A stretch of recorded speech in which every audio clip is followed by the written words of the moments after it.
40 বছর পরে যখন কোরআন নাজিল সূচনা হবে, নবী তখন হেরা পাহাড়ের গুহার মধ্যে বসা। জিবরাইল আলাইহিস সালাম ভেতরে আসলেন, নবীজিকে দাঁড় করালেন।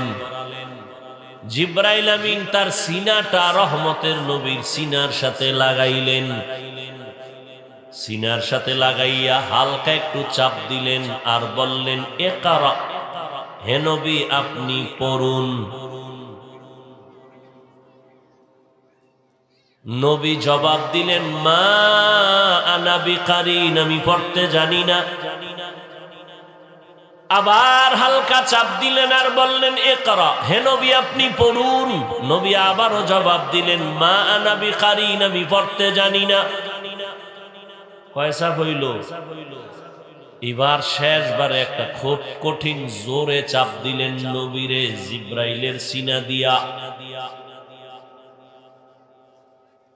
এবার জিবরাইল বললেন, পড়েন, ইকরা বিসমি রাব্বিকাল্লাযী খালাক, খালাকাল ইনসানা মিন আলাক, ইকরা ওয়া রাব্বুকাল আকরাম আল্লাযী আল্লামা বিল কলম, আল্লামাল ইনসানা মা লাম ইয়ালাম। নবী পড়বে কি? দুই চাপে বললেন, আমি পড়তে জানি না। তৃতীয় চাপ যখন দিল, নবী তখন পড়তে জানি বা জানি না কিছুই বললেন না, বরং নবী বলেন, আমার শরীরে জ্বর উঠে গেছে, এত পরিমাণ জ্বর, মনে হয় আমার মরণের কষ্ট শুরু হয়ে গেল। এই বাচ্চা, মোবাইল লইছো কেন হাতে? তোরে মোবাইল দিছে কে? এই বাপ মা হইল সন্তান নষ্টের এক কারণ। বউ ঠিক মতো তুমি যদি হক আদায় না করতে পারো না, তো বিয়া করছো কেন? রোজা রাখো। মাইয়া পোলার হক আদায় না করতে পারলে সন্তান নিছো কেন? ট্যাবলেট খাও। ছুরি হাতে লয়ে সন্তানের জবাই করা, এটা ডাইরেক্ট। মোবাইল হাতে দিয়া সন্তানকে চূড়ান্ত ধ্বংস করা, এটা ইনডাইরেক্ট। এরা বাবা, এরা মা। কয়েকটা সন্তান বোবা হয়ে রইছে, কোটিপতি। সেদিন এক এসপি দোয়া চাইতেছে, হুজুর দোয়া কইরেন। তো পাশে হের বন্ধু আবার আমার ওয়াজে নিছে। কি সমস্যা? কয় সন্তান, আমার সন্তানের না। কঠিন অবস্থা। এই এলাকায় একটা সন্তান নিয়ে এসে, হুজুর দোয়া করেন, একটু তেল ভরা পানি ভরা দেন। কথা কয় না সন্তান। বছর কত বয়স? 3-4 বছর হয়েছে। কথা বলে না কেন? মোবাইল দিছো না। হ্যাঁ, তো তেল ভরা পানি কেন? জুতা ভরা দিল তোর ছেলে কথা বলবে। হাসেন আপনারা। একটা বয়ান আমার জীবনে নাই যে মোবাইলের বিরুদ্ধে বলি নেই। এই মোবাইল কি তোমার শুধু রাতের ঘুম নিছে?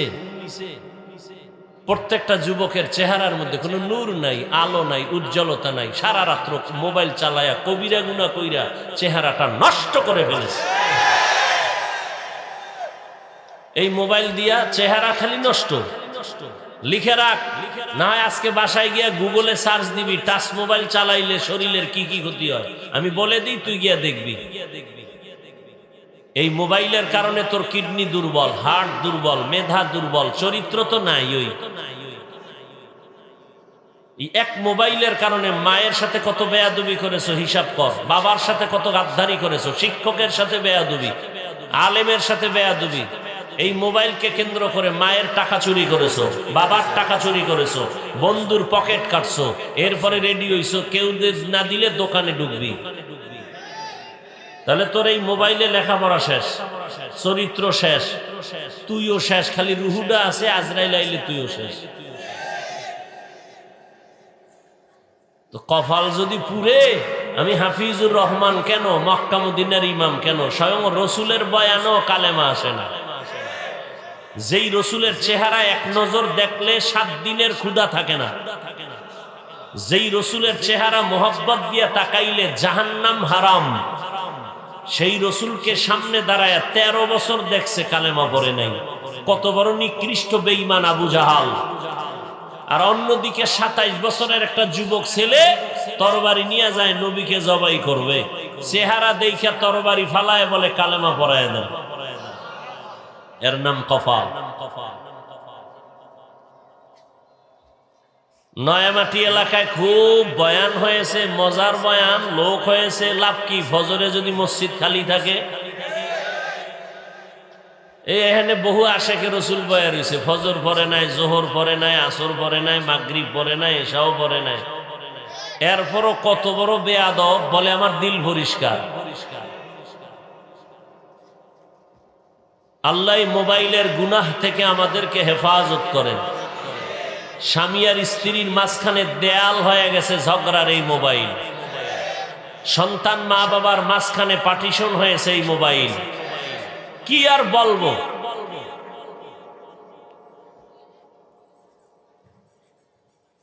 আল্লাহ, কথা কোন জায়গায় রাখছিলাম মনে আছে আপনাদের? কন্ত দেহি ভুলে গেছেননি 2 মিনিটে। জিব্রাইল আমিন 3 চাপ দিছেন। কয় চাপ? 3য় চাপে নবীকে এমন জোরে চাপ দিলেন, নবীর জ্বর উঠে গেল। বুখারী শরীফে নবী বলেন, বুখারীর ইবারত, আমার উপরে মরণের কষ্ট শুরু হয়ে গেল। এত পরিমাণ আমার জ্বর, আমি গুহা থেকে বের হইয়া একটানে আমি খাদিজার ঘরে গেলাম। খাদিজারে গিয়া ডাক দিলাম, জাম্মিলুনি জাম্মিলুনি জাম্মিলুনি, আমারে কম্বল দিয়া আবৃত করো, আমার এই অবস্থা জ্বর। আমারে খাদিজা কম্বল দিয়া ধরে ফেললো। আমি কম্বল দিয়াও কাঁপতেছি, আমার শরীরের জ্বর কমে না। খাদিজার কাছে ঘটনা খুলে বললাম। খাদিজা ডাক দিয়া কয়, রহমতের নবী, কোনো টেনশন করবেন না, আপনার উপরে ঈমানের সার্টিফিকেট চলে আসছে, নবুয়তের দলিল নিয়ে আসছেন, আমার আল্লাহ দিছেন কোরআন। আপনি মনে মনে কষ্ট পাইতেছেন মনে হয়, খাদিজা বুঝি আপনার কথা মানবে না। ইতিহাস সাক্ষী হয়ে থাক, আপনার হাতে প্রথম কোরআনের দাওয়াত আর ঈমানের কালেমা আমি খাদিজা কবুল করে নিলাম।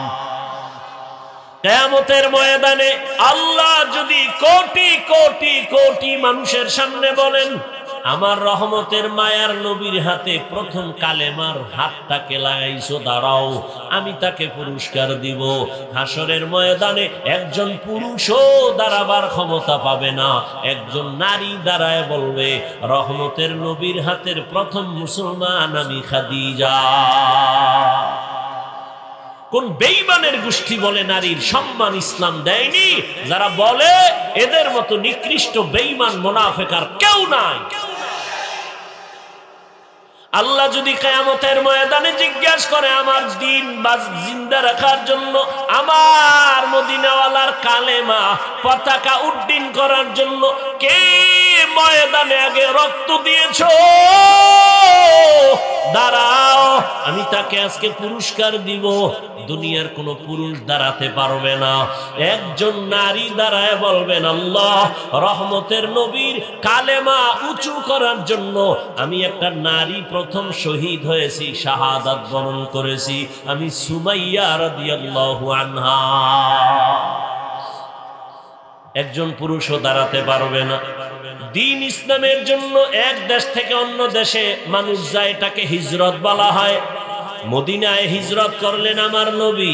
আল্লাহ যদি বলেন, আমার দিন রক্ষায় কারা প্রথম হিজরত করছো, প্রথম ব্যক্তি দাঁড়াও, সেখানেও কোনো পুরুষ দাঁড়াতে পারবে না।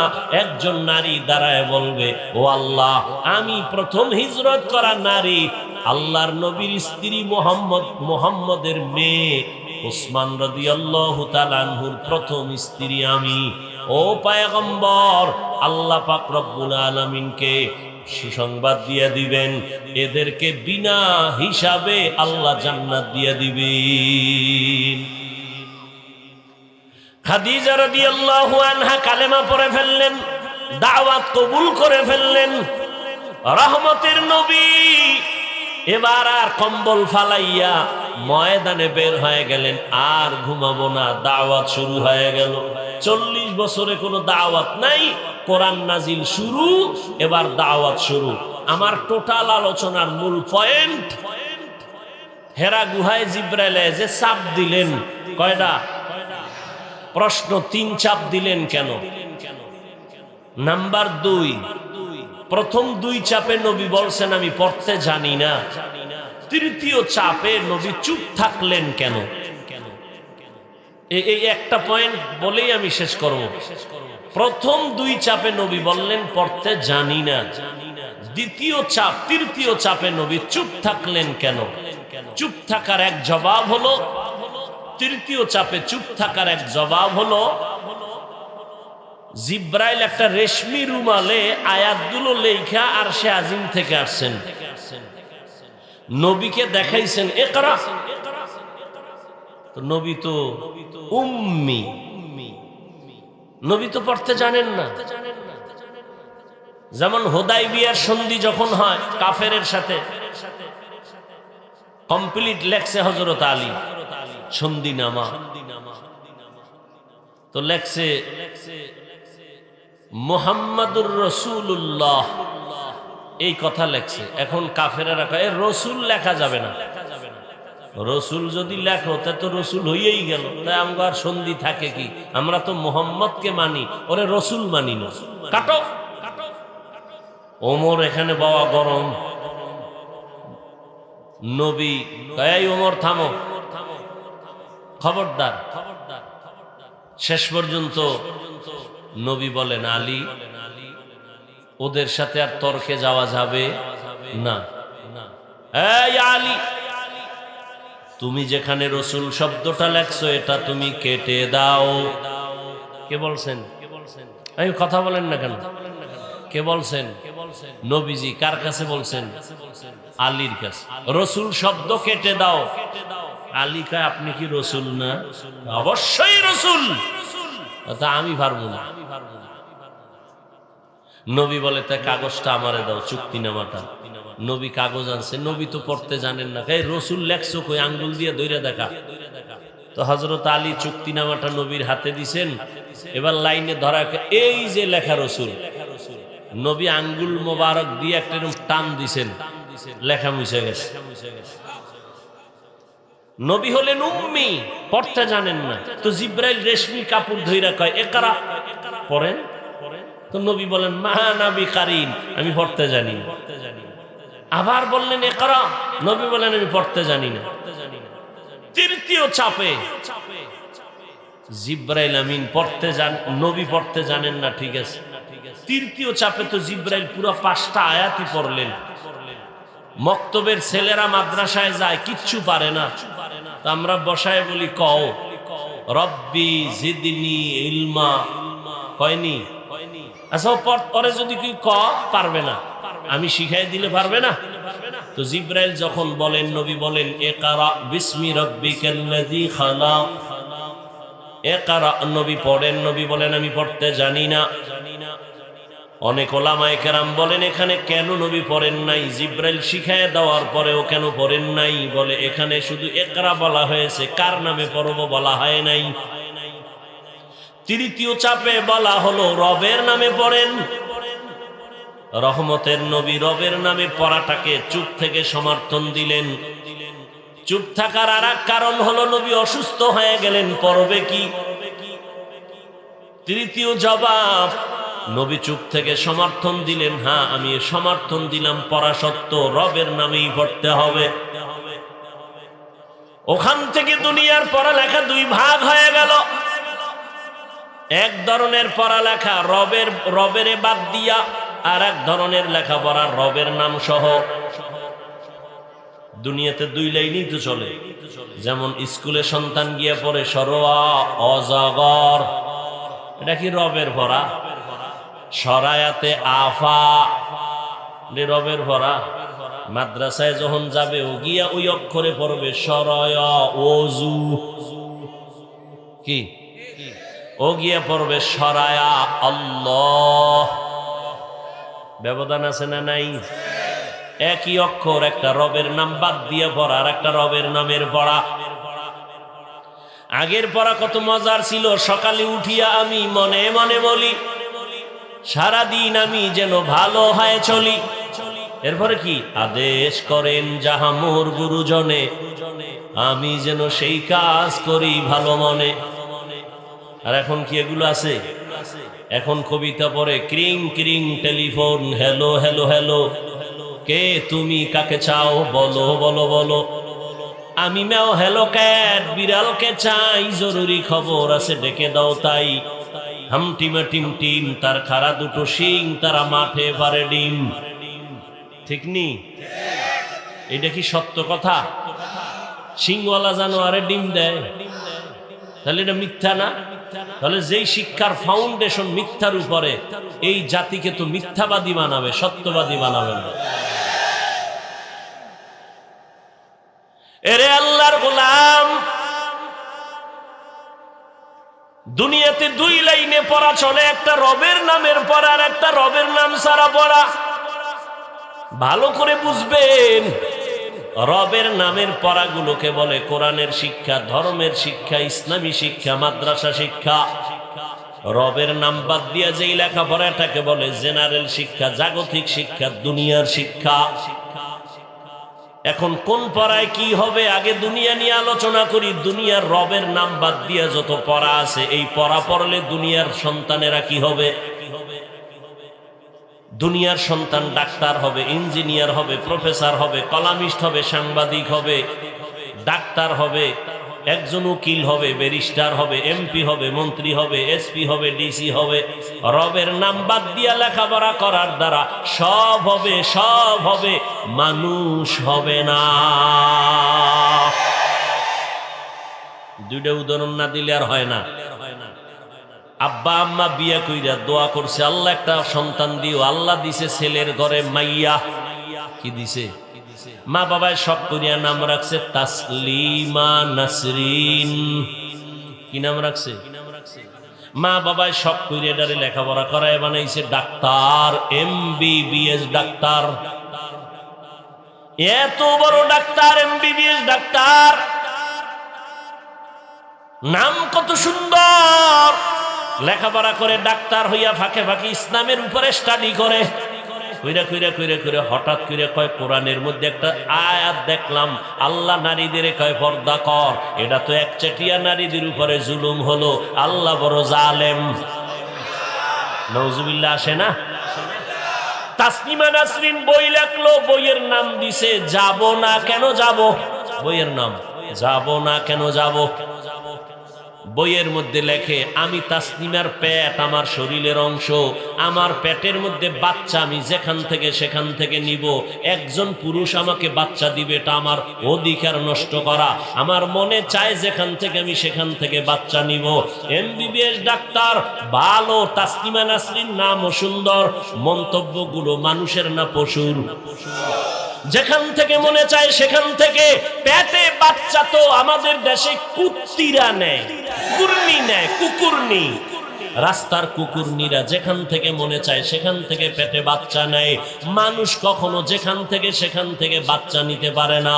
তাসলিমা নাসরিন নামও ঠিক, MBBS ডাক্তারও ঠিক, সব হইছে কিন্তু মানুষ হতে পারে নাই।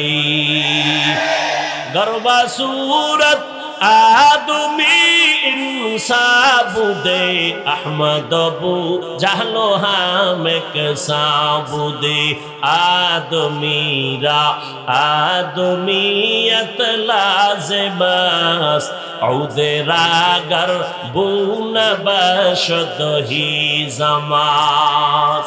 ঢাকা কলেজের প্রফেসরের নাম আহমদ শরীফ। নাম কি? কোন কলেজের প্রফেসর? কলেজের মধ্যে একদিন ঢুইকাই, এই ছেলে মেয়েরা আমার চিনুস নি? কয় স্যার চিনবো না মানি। বল আমার নাম কি? কয় জানি। বল। বলে বেদবি হবে, বলবো না।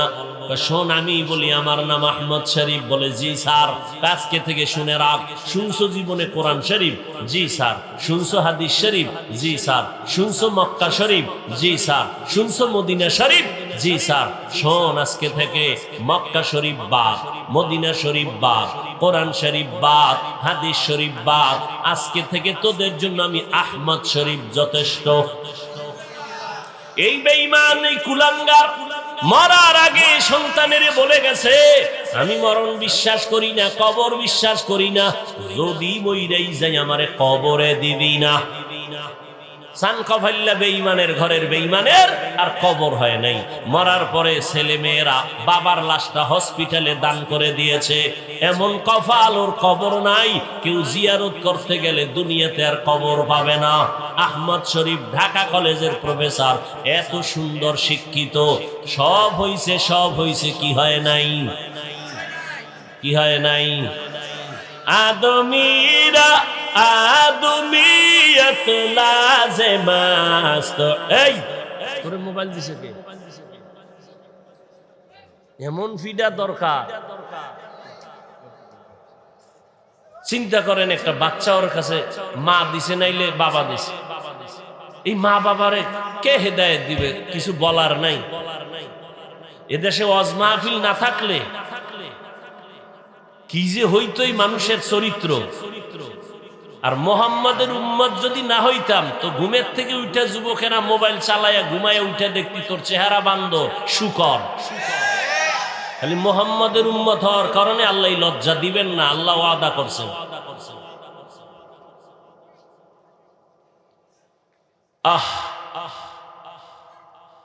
এরে আল্লাহর গোলাম, তাহলে রবের নাম বাদ দিয়ে লেখাপড়া করলে ডাক্তার হওয়া যায়, ইঞ্জিনিয়ার হওয়া যায়, প্রফেসর হওয়া যায়, সব হওয়া যায়, কি হওয়া যায় না? এখন আমার জেনারেল লাইনের কলেজ ভার্সিটির ছাত্ররা, ছেলে মেয়েরা রাগে ফায়ার প্রশ্ন করবে বাপ, তো আমরা কি কলেজ ভার্সিটিতে পড়িয়া কি অমানুষ? ভালো করে লিখে রাখরে যুবক, বাংলাদেশে একজন, আমি অহংকার না শকর আদায় করে বলি, যুবক ছেলে মেয়ে স্কুল কলেজের ছাত্র ছাত্রীদের সাহস দিয়া আমি যেই বয়ান করি, বাংলাদেশের দ্বিতীয় কোনো বক্তা এই বয়ান করে না। আমি প্রত্যেকটা কলেজ ভার্সিটির ছেলে মেয়েদের বলি, স্কুলে পড়ো, কলেজে পড়ো, চাকরি করো, ব্যবসা করো, স্কুল ছাড়বি না, কলেজ ছাড়বি না। ডাক্তার হও, ইঞ্জিনিয়ার হও, প্রফেসর হও, একজন সাংবাদিক হও, একজন এমপি হও, মন্ত্রী হও, ডিসি হও, এসপি হও, একজন তুমি ব্যবসায়ী হও, চাকরিজীবী হও, খবরদার স্কুল কলেজ বাদ দিও না। হুজুর হইতে মাদ্রাসা আসার দরকার নাই, কারণ আমাদের প্রত্যেকটা মাদ্রাসায় ওভার ছাত্র, হুজুর অনেক বেশি, মুফতির অভাব নাই, মুহাদ্দিসের অভাব নাই, ইমামের অভাব নাই, বক্তার অভাব নাই, এত হুজুর। কলেজ ছাইরা আমগো হুজুর বানানোর দরকার নাই, বরং আমার দেশে ডাক্তারের অভাব, ইঞ্জিনিয়ারের অভাব। ওই তাসনিমার মতো ডাক্তারে জাতি চায় না, আহমদ শরীফের মতো প্রফেসরে জাতি চায় না। ডাক্তার এ জাতি চায় আদর্শবান ডাক্তার, ডাকাত না। ডাক্তার নামের কি চায় না? ডাকাত। এ জাতি চায় আদর্শবান ডাক্তার, যার ব্যবহারে রোগী অর্ধেক সুস্থ হয়ে যায়। আদর্শবান ডাক্তার হইও, আদর্শবান ইঞ্জিনিয়ার হইও, প্রফেসর হইও, তবে আমার দাবি বেয়াদব হইও না। বলে বেয়াদব হইও না, কথার ব্যাখ্যা হলো 3 জায়গায় জীবন গেল, কল্লা যাবে, বেয়াদবি করবি না তো তোর জীবন শেষ। 1, মা বাবার সাথে বেয়াদবি করবি না তো মরার আগে পঙ্গু হয়ে যাবি। 2, শিক্ষকের সাথে বেয়াদবি করবি না তো শিক্ষা জগৎ থেকে হারায় যাবি। 3, আলেমের সাথে বেয়াদবি করবি না, তাহলে চরিত্র থেকে চরিত্রহীন হয়ে যাবি। 3 জায়গার থেকে বরদোয়া নয় বরং দোয়া নাও। আমি হাফিজুর রহমান, কেন তুমি পরীক্ষায় পাশ করেছো, পিছনে তোমার মা বাবার দোয়া, মায়ের দোয়া, চোখের পানি না থাকলে এই চেয়ারে আমি বসতে পারতাম না। মা বাবার চোখের পানি আর দোয়ার কারণে আজকে তুমি টাকার মালিক, বাড়ি গাড়ির মালিক। মা বাবার চোখের পানি আর দোয়ার কারণে তুমি আজকে সম্মানের জায়গা পেয়েছো। ওই মা বাবার দোয়া নাও, আলেমের দোয়া নাও, শিক্ষকের দোয়া নিয়ে সামনে আগাও। ডাক্তার হলেও তুমি সফল, ইঞ্জিনিয়ার হইয়াও তুমি সফল। শুধু এই এলাকার ডাক্তারই না, আল্লাহ যদি তোর কপাল খুইলা দেয় মা বাবার দোয়ায়, শিক্ষকের দোয়ায়, আলেমদের দোয়ায়, পুরা বাংলাদেশ না তোকে হায়ার কইরা বিদেশ নিয়ে যাবে সম্মানের জন্য। আল্লাহ পারেনি? সারা রাত মোবাইলে আকাম করবি তো তাড়াতাড়ি পারবি। কবি নজরুলের ইতিহাস পড়ো, কত গর্ব করো। তোর মতো সারা রাত মোবাইলে আকাম করলে জীবনে কবি নজরুল হতে পারতো না। যুবক, কথাগুলো বাতাসে উড়াইয়া দিস না, বালিশে মাথা লাগায় চিন্তা করিস তোর হায়াত কত, 25, 30? যদি আরো তোরে আল্লাহ বাঁচায় আর 30 বাঁচবি, মুহাম্মদের উম্মতের হায়াত 60-70-এর মাঝখানে। তুই আর 30 বাঁচবি যদি আল্লাহ বাঁচায়, তবে বাঁচাবে কিনা সন্দেহ। যত লাশ যুবক, যুবক, যুবক। করোনায় যুবক, ডেঙ্গুতে যুবক, ছাত্র জনতার আন্দোলনে লাশ যুবক, পানির তলে যুবক, ঘুমের বিছানায় মরে রইছে কে? যুবক, গাড়ির চাকার তলে মাথা গেছে কার? যুবক। আর মরণের আর এক নতুন ফাঁদের নাম, নতুন মরণ ফাঁদের নাম বাইক। ওটার উপরে উঠলি খালি আগুন বাইর, শরীর গরম 90-এর উপরে, আর পেছনে যদি বিপরীত পার্স থাকে তো আরো গরম। সকালবেলা ঘুম থেকে উঠা 10টার সময় আম্মু আমি একটু দেলপাড়া যাই, একটু পাগলা যাই, একটু চাষারা যাই। কেন? আমার এক বন্ধুর সাথে মোলাকাতের জন্য। টাইম কত? 1 ঘন্টার মধ্যে চলে আসবো। আম্মাজান কয় তাড়াতাড়ি চলে আসবি। হুন্ডা টান দিয়া চলে গেল। 2 ঘন্টা পরে মায়ের অন্তরে বাড়ি মারছে, আসে না কেন? টেলিফোন রিং হচ্ছে, কেউ রিসিভ করে না। দীর্ঘ টাইম পরে একজনে রিসিভ করে বলে, কে তুমি? বলে আমি মোবাইলওয়ালার মা। কয় ওর বাবা আছে? নিকা আছে, বাবারে দাও। তাড়াতাড়ি তোমার সন্তানের মোবাইল কে যেন ধরেছে, ধরো। কানে লাগাইছে, কে যেন বলতেছে তুমি এই সন্তানের বাবা? নিকা হ্যাঁ। বাসা কোথায়? বলে এই যে কিনা নয়ামাটি এলাকায়। দ্রুত গতিতে আসো, চাষারার পাশে লাশটা নিয়ে যা। বানায় বলতেছি, আমগো গ্রামে কয় না, সুখে থাকতে কি কিলায়? ভূতে কিলায়। তোকে ভূতে পাইছে। বেটা লেখাপড়া করবি, একটা ভালো ডাক্তার হ, আদর্শবান ইঞ্জিনিয়ার হ। মানুষ মইরা গেলে ইতিহাস লাগবে সম্মানের সাথে, মহব্বতের সাথে। আর এমন চরিত্র তোর খারাপ করছ, তুই এখন মরলে তোর মা খুশি, মনে মনে খুশি, কানবে ঠিক খুশি। কেন? এই চরিত্রহীন সন্তানের কারণে মানুষ আমাকে লজ্জা দেয়। একটা মইরা গেছে, বিপদ গেছে। এবার বুঝ তোর কপাল কত খারাপ। তুই মরলে মা খুশি, বাপ খুশি, বোন খুশি, ভাইরা খুশি। তোর চরিত্র এত খারাপ, তাহলে তুই এই 25-30 বছরে কামাই করছো কি? বরদোয়া, বরদোয়া, বরদোয়া। তুই মরলে হুজুরেও খুশি, তুই মরলে ইমাম সাহেব খুশি, তুই মইরা গেলে তোর বন্ধু খুশি। তুই যদি এখন মর, তাহলে তোর শিক্ষক খুশি। কেন? তোর বেয়াদবি সইতে পারে না কেউ। তাহলে তুই জীবনে কি কাজ করলি? মইরা যাবি, তোর এটা জীবনের সফলতা। বরদোয়া আসবে চতুর্মুখী। ভালো আর দোয়ার কাজ করতে পারলি না, এটা তো জীবন হইল। তাহলে রবের নাম বাদ দিয়া লেখাপড়া করলে সব হতে পারবে, কি হতে পারবে না? মানুষ হতে পারবে না। তবে এখানে আমার প্রশ্নের জবাব দিয়া ফেলি, যারা স্কুল কলেজে পড়ে এরা কি মানুষ না? এই প্রশ্নের জবাব আমি আপনাকে আগে প্রশ্ন করব। এই কলেজ ভার্সিটির ছেলে মেয়েরা এরা কি জানেনি মাকে বিবাহ করা হারাম? জানে না? জানে। ওরা জানেনি বিয়ে ছাড়া সন্তান জন্ম দেওয়া হারাম? জানে? যদি বলে জানে, আমি বলবো তারা মানুষ। আর যদি বলেন তারা জানে না, আমি বলবো সে মানুষ না। তবে এখানে প্রশ্ন আবার ঢুকছে কি, জানলো যে মাকে বিয়ে করা হারাম, বিয়ে ছাড়া সন্তান জন্ম দেওয়া হারাম, এটা যে জানছে কলেজের বই বইরা, বই বইরা কলেজের কোন বইয়ের মধ্যে এগুলো লেখা আছে? টুকটাক যা অতীতে ছিল সব জবাই করছে, জবাই। শিক্ষা জাতির মেরুদণ্ড ভেঙ্গে দিছে, শিক্ষা জাতির মেরুদণ্ড ধ্বংস করে দিয়েছে শিক্ষা। আল্লাহ হেদায়েত দান করুন। দেখেন না, এত তুফানের পরেও এখনো আমার দেশের আলেমরা আন্দোলন করতে হয়, মানববন্ধন করতে হয়। শিক্ষার মধ্যে আবারও সেই কুলাঙ্গারের সেই সবল পড়েছে। এখনো ছাত্র জনতার বৈষম্য বিরোধী আন্দোলনে ইতিহাস, এই যুবকেরা, ছাত্র জনতার বৈষম্য বিরোধী আন্দোলনে ছেলে মেয়েদের পাঠ্য বইয়ের মধ্যে ইতিহাস লেখা হচ্ছে, জানেন আপনারা? কথা কন না কেন? লেখা হচ্ছে লিস্টি হয়েছে কারা শহীদ হয়েছে, কিন্তু এ জাতির কপাল খারাপ। আমার দেশের আলেম ওলামা মাদ্রাসার ছাত্ররা শহীদ হয়েছে, এদের নাম নিশানার কোনো খবর নেই। এই জন্য চরমনাইয়ের মাঠে আমি বলে আসছিলাম, কাফন নিয়ে রেডি হও, জালেমের বিরুদ্ধে আবার আন্দোলন করতে হবে। মুসলমানের আন্দোলন একবার না বারবার, মুসলমান একবার জীবন দেয় না, বারবার দেয়। অতএব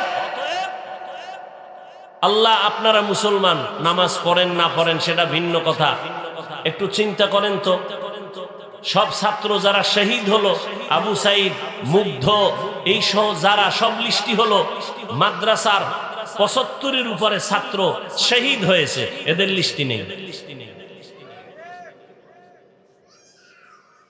মরাডারে মারো কেন, কয় লড়ে কেন? আমরা ভদ্র তো বেয়াদব না, না হয় দেশকে ঠান্ডা করতে শুধু আমরা যদি আলেমরা রাস্তায় নামি বাঁশের লাঠি লইয়া ১ ঘন্টা লাগবে, ১ ঘন্টা মাত্র। আমরা বেয়াদবি শিখি নাই, চামড়া তুলে ফেলার মতো সব বেয়াদবকে সাইজ করার মতো কাউকে দরকার নাই, ওলামায়ে কেরাম যথেষ্ট। সব শহীদদের লিস্টি হইছে, মাদ্রাসার ছাত্র শহীদ হলো, এদের কোনো নাম লিস্টির ঘোষণার খবর নাই। এজন্য বলছি, কাফন কিনে রেডি হও, আবার আন্দোলন করতে হবে। যে জুলুম করবে তাকে ছাড় দেওয়া হবে না। আল্লাহ সব ভাইকে হেদায়েত দান করুন।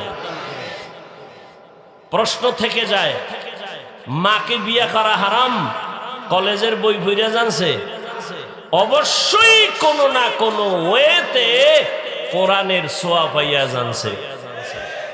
যেমন ঢাকা কলেজে এখন যাবেন, গিয়া দেখবেন অনেক ছেলের মাথায় পাগড়ি, বড় দাড়ি, বড় জামা, মনে হয় মসজিদের খতিব। এই ভাই, তুমি কোন মসজিদের খতিব? বলে, দুঃখ, আমি আরবি তো ভালো পারি না। তা তোমার এই অবস্থা কেন করো? কি কয়, ঢাকা কলেজে পড়ি। এই লেবাস কেন বলো? বলে, আল্লাহর শুকর, আমি কলেজে পড়ি ঠিক, তবে আল্লাহর প্রিয় বান্দা উলামায়ে কেরামের নেক নজর লাগাইছি। তাহলে মাকে বিয়ে করা হারাম জানলো কি কলেজের বই হইরা, না উলামায়ে কেরামের সোহবতে গিয়া? তাহলে ফলাফল কি দাঁড়াইলো? তুমি কলেজে পড়ো, ইঞ্জিনিয়ারিং হও, ডাক্তার হও, ইঞ্জিনিয়ারিং পড়ো, ডাক্তারি পড়ো, মানুষ হতে হলে কোরআনের রং লাগবেই। লাগবে না? কোরআনের রং ছাড়া মানুষ হওয়া যাবে?